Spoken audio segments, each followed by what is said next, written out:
Hi everyone, I'm Kelly. Thanks for coming by. This is the official start of the Quilters Challenge for 2026. The first person to do the challenge is Brenda from Conquering Mount Scrapmore. So she put her challenge video in, and I'll put the clip here, and then we will carry on. Hello everyone, I'm Brenda from Conquering Mount Scrapmore with Brenda, and my Quilters challenge to you is florals. Yes, that's right, florals. You either go make floral blocks, or you make a block that it represents a floral, or you use floral fabric. This one is wide open, and we're allowing all sorts of play. Right, so here's my interpretation of florals. It is a improv rose, but it's not really an improv rose, and I did make a video that shows how to make this, but this was inspired by my friend Olga from Moscow. So she does beautiful improv roses, so I thought, okay, we'll play around with this concept, and this is what we've come up with. So this is such a fun way to use up tiny little scraps. So that's the challenge. Have fun.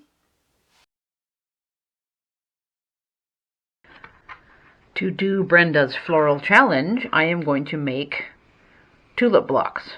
This is a rough sketch. And I'm going to use floral fabric.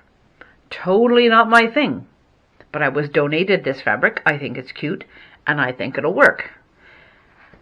There is instructions, not so much a pattern, but instructions from Center Street Quilts at .wordpress.com, pardon me, and I believe the quilter's name is Christina.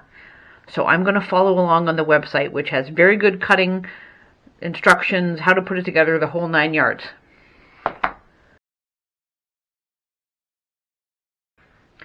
Each of the flower blocks needs a big rectangle, 5 by 6.5, 4 2-inch squares, rectangles that are 2 by 3.5 and 2 by 3, and some 2 1/4 squares. Now I want to show you what I've done so far, because I did the beginnings of one of them. Okay, you use these ones. The 2 by 3.5 inch rectangles, you use those and the squares. And you make flying geese blocks like this. I will show you how to do this. I just got a couple ready to go, so you see what it looks like. So the plan is to make the tulip is to sew those together like that, and then sew it onto there. There is most of a tulip block. Flying goose, sewn together, sewn on there. I'm going to press it again a bit more, but for now, that's what we've got. To make the flying geese, you need the two by 3.5 inch rectangles of the background fabric and 4 of the squares of the colored fabric with a line marked corner to corner. I have used heat erase pen. You can use a light pencil, whatever you like. So let's do one here. Line up your square on the triangle so that the line goes from a corner to the middle. And then you sew across the line. What I like to do for flying geese is sew just a tiny bit this way toward the corner from the line, like 1 thread over, a tiny bit. That way, when you fold it over later, like so, your corner actually meets and doesn't come up short. That's just experience talking there. But technically, you're supposed to sew on the line. There's my tip for you. So, do one side on both, just like that. Line them up the same. And then after you've sewn them, then you do the other one the other way. And your line will be going this way. So let me go sew these two, and then I will show you what the rest of it looks like. Okay, there's the first part of the flying goose unit. So all we have to do is trim off the bulk. I'm just going to take my scissors, give myself about a 1/4 inch and trim it. You can use your blade and your ruler if you wish. So I'll do that first, and then I'm going to sew the other side. So Again, line up. Whoops, as my thing moves, hang on just a minute, there we go. Have your line going this way, and I'm going to do the same thing, sew just a teeny bit inside the line, and then you fold this one that way, and you have a flying goose. I am doing 2 of my tulips out of the blueprint and 2 out of this print. So I'm going to do the same thing, mark the back, make the flying geese, because I want to chain piece them all and get them all done. Chain piecing just means to keep on sewing one piece after another. So I have this seam nearly done along here, and when it gets close I will carefully feed in the next piece and get it lined up, and you just keep on going like that and get a bunch of them done at the same time. I just gave my 2 flying geese a little press. This one needs a slight bit of a trim, so I'll do that next. But after that, sew them together on this seam. Like so. Down there. When you sew the geese onto the rectangle, try to get your points good. This one is close enough for my purposes. It's not perfect, but it's not bad. Sorry about the shadow. That one I got pretty good. After you have 3 pieces that look like this, or just one if you're making one block, it's time to do more sewing and flipping with squares. We do not want to have the bottom of the tulip be squared off. The instructions on the website say to take all 6 of these 2 1/4 inch squares, draw a line on the back, and lay them out as follows. Line going this way, line going this way. Sew, and then flip it over, so you have a white corner. And then take your 2 leaf pieces, and I followed the photo on the web page exactly. So one side line goes this way, line goes this way. Make a note of the placement of the square. On the other side the line goes this way and the line goes this way again, to make a note of the placement of the square. So same thing, sew, flip over, trim the back just like we did before. There we go.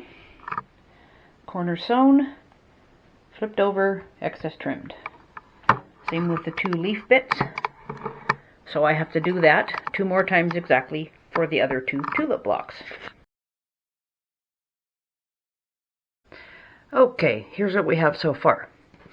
And we still have all of these rectangles. They're 2 inches by 3 inches. So they have to go on the top of the leaf piece. This here is the 3 inch part, so they just get sewn on the top, like so. There we go.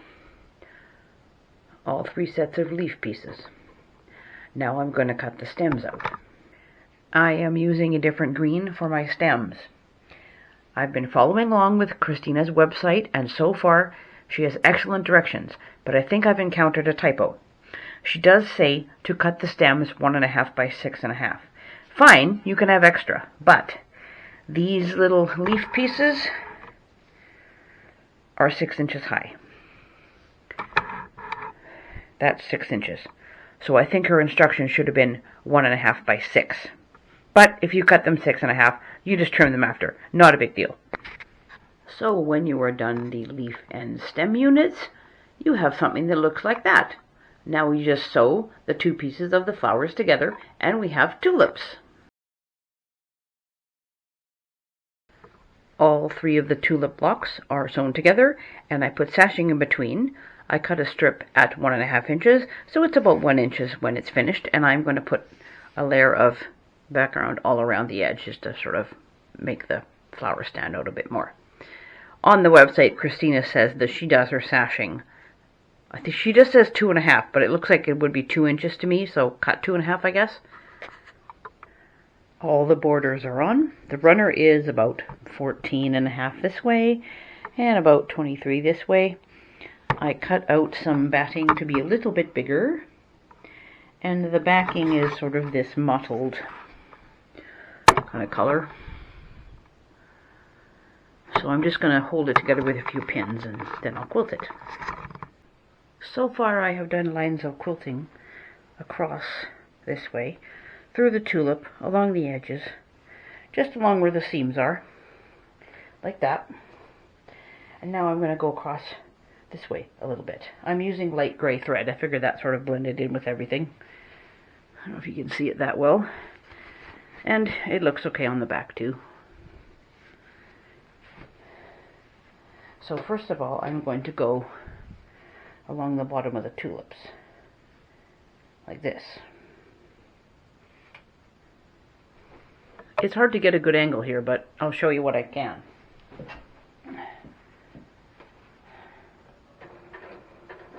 This is my walking foot. It makes the stitches even on the top and on the bottom. Unlike when you just have the feed dogs working.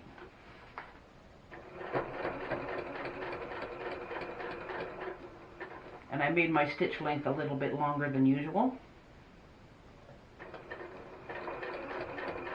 I have 2.6 and the default is 2.2. And this is 40 weight quilting thread, not 50. It's a little thicker. Just a touch. Take out the pin because I'm coming up there. Oops, I went a little too far on that one. Oh well, we're going to stop here because I'm up to this edge of the seam. And go back a teeny bit. Short down the stitch. There we go. That's good for now. I am going to go across all of this too.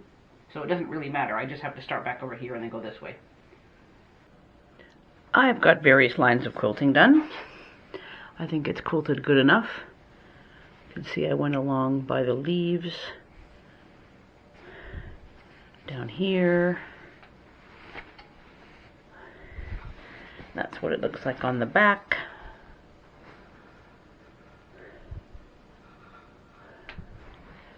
Doesn't need loads. It's only going to be a table runner. I'm going to use this fabric for the binding because it's similar tone, colors. By the time I have it as binding though, you probably won't even be able to see that it's flowers very much. It'll just be a little bit of blue, a little bit of green, and a little bit of pink. I sewed the binding onto the back of the runner first.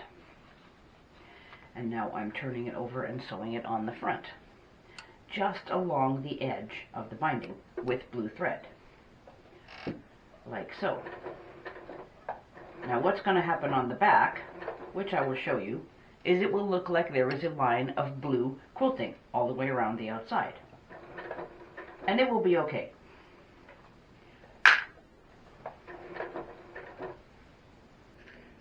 Here's a little closer for you.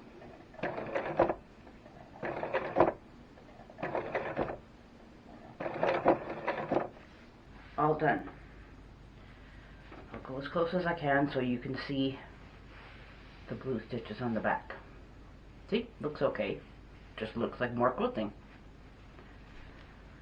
Looks fine to me. It's almost right on the seam of where I sewed all the way around. Or, pardon me, my previous quilting all the way around. So, there is what it looks like. All done. Challenge number 1 completed.